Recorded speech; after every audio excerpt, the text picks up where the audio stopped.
Assalamu alaikum ardактуу Oşkovar YouTube kanalımızın görүүчүлөрү, биздин катталуучулар жана ошондой эле жылкы сүйүүчүлөр, саяпкер, чабандес, балбандар. Биз бүгүн Кара суунун маданият айылынан салам айтабыз. Маданияттан, Максымдан бурул кашка чыгат экен. Кандай ат болду? Мына палбан ат көрүнөт.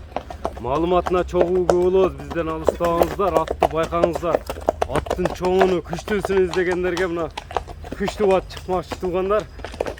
Лайк басып бөлүшүп коюңуздар. Кандай ат болду эми Максым маалыматты берет, бизден алыстабаңыздар. Максым, ассаламу алейкум. Салам, Келдик, ден соол жакшыбы? Так. Аттын чоңу чыгат экен жаныбар, а? Салам алейкум. Саламат. Аттын гиганты чыгат экен да. Так. Эми бул аттын минген атынын маалыматын жеткиреличи көрүүчүлөргө. Yaşı 4 yaş, yazga 5.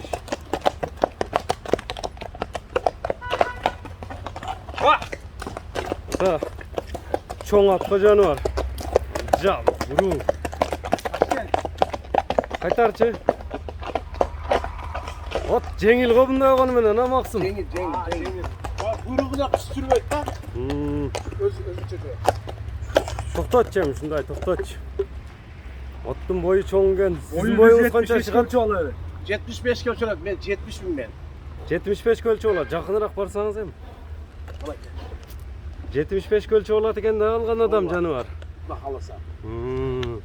Жаңасы дедиңби? Жазга 2 asy. Жазга 2 асы, жазга 5 жаш. Yazga 5. Кабактар. Өзү чоң болгону менен мындай жеңил нерсе экен. Cengil aka, bırak kişine aldı öte sevimizden olacak, terliğe var. Bozam, çav köşede. Көкүрөктөрү дагы эме экен, а? Оборот Аяктары 5-5. Жаман чоң го. Tüz basan. Кличканы кандай дедиң? Taşkent. 75 көлчө болот. Эми бул каерден келип калды, Максым? Bu Rusya'dan gelген aka. Rusya'dan gelgenби? Мынеке көрүп турасыздар, туяктары таза, казыктары шишек, дефект жок. Шундай токтой берчи. Үстүлөрү кандай аттын? Üstü вообще top. Секин бастырчы онда мына чаткаяктарын, жамбаштарын. Мына. Жоон ат издегендерге туугандар. Аттын эми үйрү кандай экен, улагы? Yürün aka, ben yürüge koygan koyulgan eken. Үйрүгө коюлган эмес. Yok. Койсо болсо керек, а? Bağda turgan, mına yerде tabrosiyam var. 915. 915. Катар номери бир конзавод экен а? Колго жоош окшойт, а? Coş, Буттарыны менен көтөртөрү. Katar güzel. Узундугу да узун корабль экен жаныбар. Жеп ичине ден соолугуна жооп бересиң, Максым? Бар jorguna Kudakana. Futboluna. Аттын эми улагы кандай болду улагы? Ulag aka, akkan jerinizge aralayt. Endi öte katta ubaktarga ali samnerek jaş. Аралат өз тарбия берилгенби? Жак, дагы жакшы минип, жакшы суутуп салса боло берет Kudakana. Мына эми келип калды. Палваны отур. Палваны келип керек атка деген. Куда каласа любой жерге жетет. Какканыңда жакшы аралайт. Аягы өтө жеңил. Жүгүрүшүнө гарантия иншалла. Жеңил. Жеңилби? Өтө жеңил. Жеңилдиги мындай. Секи мындай бастырып кетчи, мындай басыгыны байкайлычы, мындай жеңилдигин көрөлүчү. Мынакей туугандар, көрүп турасыздар атты. Атка кызыккандар экранда номерлер менен байланышасыздар. Ташкент деп кличканы коюп койдум деди.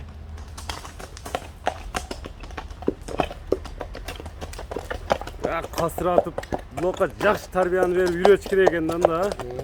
Суутуп алыш керек. Суутуп алыш керек. Кайтара бер. Кайт. Максым муну кичине бастырып койгон окшойсуң, а көп баягындай.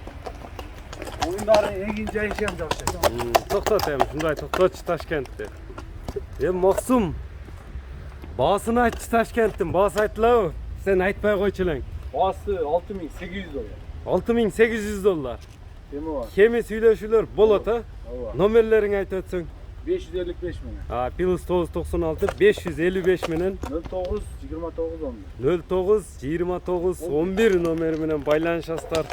Атты көрдүңүздөр Ташкент жаккан болсо, экранда көрүп турган номерлер менен байланышып бериңиздер. Ар бир жигитке ушундай аттарды миниш насып кылсын. Саламатта калыңыздар.